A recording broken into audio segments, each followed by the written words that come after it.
Happy New Year. How'd you do?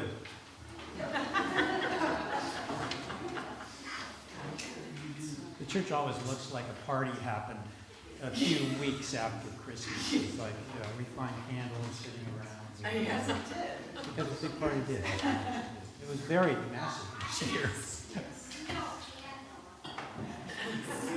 Yeah. That's really good to know. Pass that on to the altar.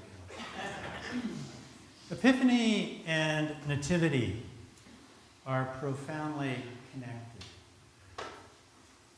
Nativity comes from the word native, born in a particular place of indigenous origin or growth. It's not exotic or foreign. It's natural, inborn.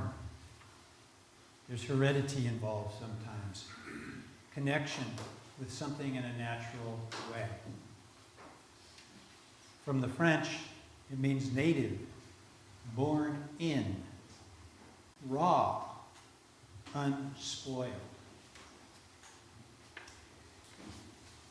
So Nativity invites us to our humanity in its most vulnerable place, with all of our flaws, all of our human tendencies, all of our imperfections, all of who we are, the things we carry, stories that follow us around, our genealogy, the kind of pain that goes back through generations, whether individually or as a country. Nativity is a place where we long to return to so that we can truly feel indigenous, if you will. A nativity, native. And in a time when we feel like aliens in our own country and world, is there not a yearning or a feeling of finding a place where we belong? I've heard many people say this, where they travel somewhere and then they come back and they say, I had no idea the impact this would have on me. It felt like home to me. It felt like it catalyzed something deep within my own story. And of course, the story of God's nativity on this planet is a radical comment about God finding a home here with us, with every nation, every tribe, with all creation, with all people. God becomes indigenous. So nativity has a sense of belonging. It's not just about a place, but also about a people. A community can be a form of nativity, which encourages honesty and vulnerability and anticipates new birth, new insight, new possibility. One that sees a new creation emerging in you, believes in you, knows you, loves you. Our focus on banner statements this year continues to take shape. So far, we've only been rushing to build the infrastructure just to get up the Christmas banners. But as we've worked with this idea of what it means to you, what this church means to you, what banner statement would you elevate? We will continue to elevate those banners, literally, at our entrance and in our parking lot. So some of those banners, to give you a little tickler. Here's one. Cross the bridge, begin the journey. There is a there here. Be seen, be heard, belong. We roll with it. My son, who was blessed to have visit us on Christmas Eve, was asking about his banner project, and he immediately came up with one that he felt was true for St. John's. No religion required.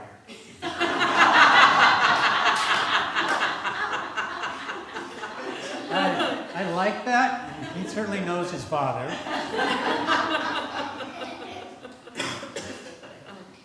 And when we look at the story of this season about finding our nativity, it involves letting go of those worst sides of our religion, which are often puny and controlling and protective concepts of God. Note this. It was non-Jewish magi from Babylon or Persia, about 700 miles away, who were compelled and drawn to this birth. Where were the so-called religious leaders? Don't they dream? Aren't they open to visions? Don't they look up? No, they were too religious. Religion has a way of trying to define God, control God, and in doing so make God puny. As one Catholic scholar put it, these were not merely scholars or philosophers in the ancient world. Magi were wealthy, elite advisors to kings, men whose knowledge of the heavens, mathematics, and sacred texts shaped political decisions and royal succession. They were widely regarded as kingmakers, whose endorsement could legitimize a ruler's reign.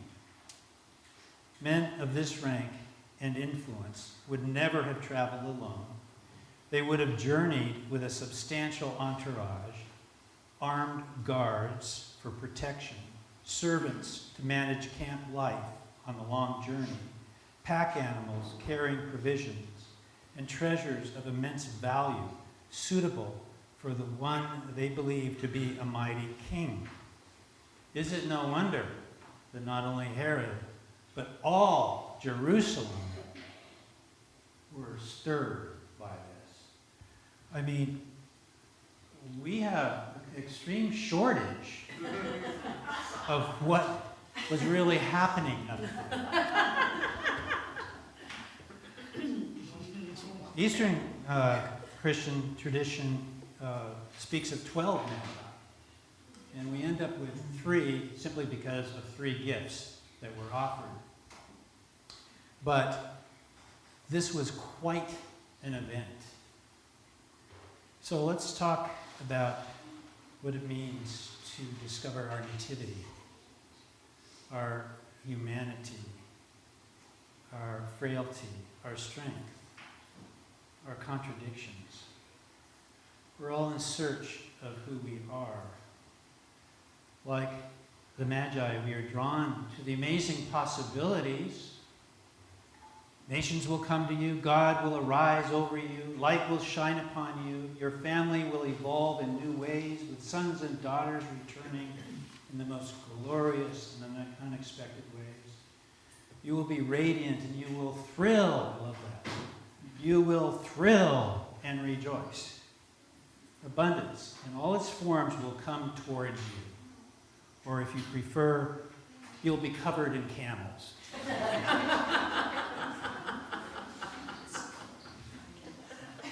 That's the hallmark part of Epiphany. Here's the reality of it. It requires grit, determination, some craziness, some crossing of borders. It requires some intention, some curiosity, some courage, and some spontaneity. It requires these other things that aren't generally included, but we try to exclude them from the depth of our nativity, the depth of our journey. Thick darkness.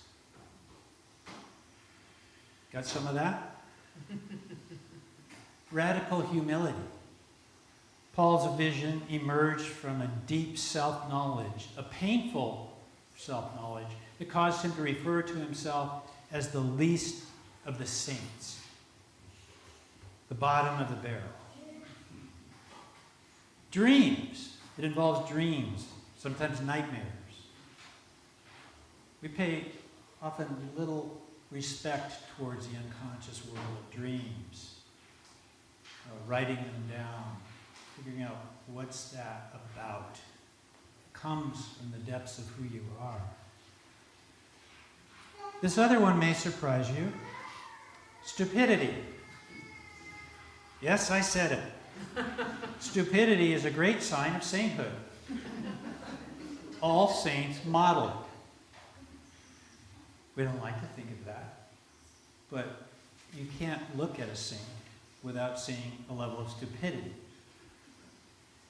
And those so-called wise men model it. What were they thinking? Going in and asking about the birth of the king in the halls of political power? That was stupid. You know how much violence that created? You know how much death that created? I bet they might look back on that and say, why did we do that? We know the disciples did a lot of stupid stuff. Anybody here ever do something stupid? It's okay. Because it brings us back to our humanity.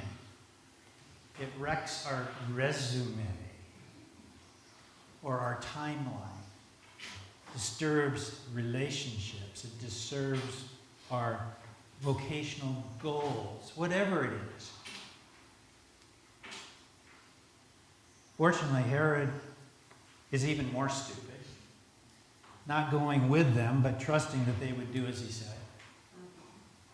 That's kind of stupid, wouldn't it? I didn't plant a spy. But it led to also another important ingredient, and that is defiance and resistance of political maneuvering. Not playing into the game. So they go back by a different way. Now I'm going to ask this is more spontaneous at this moment, but I want to talk a little bit about the Gateway Project, the Advancing St. John's Project. Before that, does anyone remember the name of that campaign? Time to Build Up. 3 efforts. Always in the worst possible times. The first one after 9/11. And then this thing called the pandemic comes along. And you discover really there's no good time to do anything. But I'd like those of you who have been involved in one way or another with all of those campaigns all the way back to stand up right now.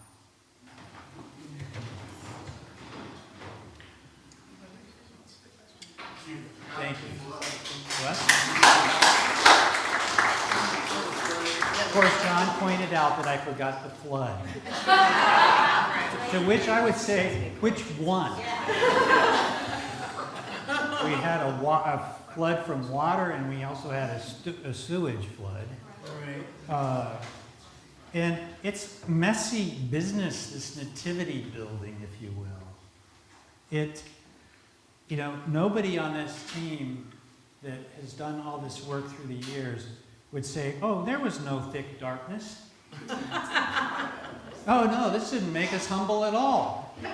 We never, we had dreams. We had great dreams, and we had nightmares too. And yeah, we did some stupid things. We would do things differently. But there was also a level of defiance and resistance to being told, don't create a new path.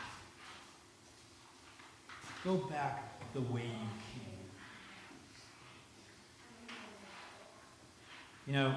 I love that with this new opening at the church, Google Maps has become like Herod. What do I mean? If you turn on your Google Maps and you drive through the entrance, it will immediately say, return to the route. Return to the route. And I always love my defiance. No, you don't know the route I'm taking. It's a new one. It's a new path. It's a different way. And then about 5 seconds later it says, arrive.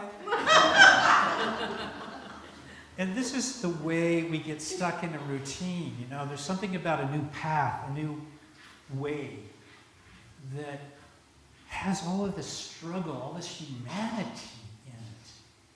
It's a form of nativity. It's where we discover ourselves, but more importantly, we discover God. It will require our complete, mucky, murky, broken, crazy self. It will require all of who we are. Our story, our family's story, country's story. It will require you to be real, vulnerable, available, wild. Because if some of these ingredients are avoided or repressed, it cannot be a miraculous journey. And that's sort of the whole point of this. Getting to our limit and being beyond our limitations. And that's hard. But it is the opportunity for a miracle. A miracle is basically an affirmation of radical grace. There is no you in the creation of a miracle. Paul, look what he's doing. I mean, talk about, go 5 years earlier and say, Paul became a major leader in the Christian movement and ultimately was called to the Gentiles. Yeah, right. How did that happen? It wasn't because of his great strategic plan. It wasn't because he got a degree in some university. In fact, what happened to him was he was knocked off a horse and blinded. It was something that happened to them. And so things happen to us that become the source of return to our nativity and to our epiphanies. It comes sometimes from the outside when you discover something that you haven't faced. I mean, if you want to know, the many ways that I've acted out of stupidity, let's get a coffee, and I'll tell you all about it. Many of you know about my imprisonment in a COVID hospital in Italy. Many of you know about how this elevated for me a sense of powerlessness, a sense of trauma that was not the trauma itself, but it brought me back to an earlier trauma in my life I had avoided. Because who wouldn't? You move on. But the journey back to myself by a different path, as scary and painful as it has been, revealed patterns that have kept me from true abundance and joy. It was a miracle. I didn't plan any of this. It happened. It just came upon me. And these things that are coming upon us in the world are opportunities. Things that move us out of our control, our ability to feel powerful. And that's okay, because that then is the substance of a potential miracle. Thank you, God. Thank you. A lot of people have told me, an illness or something has been the greatest thing in their lives. And I didn't understand that until I experienced that. Sometimes the worst possible things going on for us become opportunities for a renewed and deepened relationship with God. The requisites for epiphany are some form of thick darkness, radical humility, emergence of repressed unconsciousness, repressed stories that lead often to all forms of stupidity. It's what makes me the least of all saints. And like Paul, I'm good with that, because the path is not about accomplishment, but about miracle. It's about grace. It's about looking for the miracle. So if we don't feel that we are right now, where we are right now is a miracle, then we are repressing all the honest truth about who we are. I can honestly tell you that it's a miracle that I'm standing here addressing all of you. It was a miracle that got me into college. That's another story. It's a miracle that I was invited by a random person to join a youth group. A miracle that I was ordained, given the theological and procedural structures in my way. It was a miracle that St. John's opened up at the right time for me, in the most unusual way. And how many of you who were here at that time would describe that as a very pure, calm time? Or were there mistakes? Was there murkiness? Was there disruption? Was there political positioning? It's a nativity, bringing us back to the process and place where we began and to know it for the first time. In many ways, I have been the least of the saints, and that is why I can smile at my life. It's just another example of God's incarnation in my life, inviting me to my nativity, inviting me to a miraculous life, inviting me to be loved and to learn to love myself for who I am, so I can love you, so that I can love the world, so that I can love God back. So I always ask you on Epiphany to model the wisdom of the Magi and go home by a different way. Thanks to the Gateway Project, you can easily do that this year. All of you, if you use the exit, check the box. You have gone home by a different way. But it's not just a physical path I'm talking about. It's an inward one. How do you go back by a different way? How will you return to where you started and know it for the first time? How will you let go of your self-judgment in a way that gives you the freedom of spontaneity and joy to be human, to feel? We are living contradictions. We are human. When we combine the pure vision of the stars that light up our sky with a willingness to be truly human, to accept who we are, where we came from, how we got here, how God has loved us through it all, we will arrive at our nativity, our birth, and we become